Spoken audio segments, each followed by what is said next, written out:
नमस्कार। मो ना बलराम दास, गाँ दापाली, पंचायत लछीपुर, ब्लॉक सोनपुर, जिला सुवर्णपुर। 2024-25 मसीह सरकार वेटनरी ऑफिस द्वारा फूडर ग्रास स्कीम योजना रे मो एक घास चाष करी। 1 एकड़ जमी करा जाइछि। एई चाष 3 वर्ष पई चालू रहिबो एवं यह मो प्रथम वर्ष मो प्रथम किस्ती 15,000 एवं द्वितीय वर्ष 12,000 एवं तृतीय वर्ष 8,000 एमती 35,000 टंका मिले।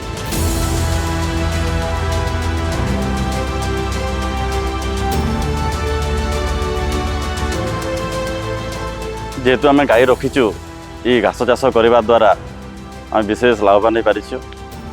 आमर दाना खर्च कमी।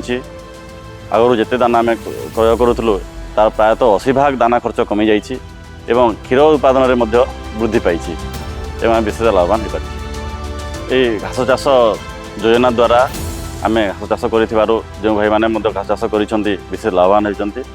एणु आम प्रिय मुख्यमंत्री मोहन चरण माझी को विशेष धन्यवाद अर्पण करने सहित आम जिला पानी संपद विभाग को विशेष धन्यवाद अर्पण।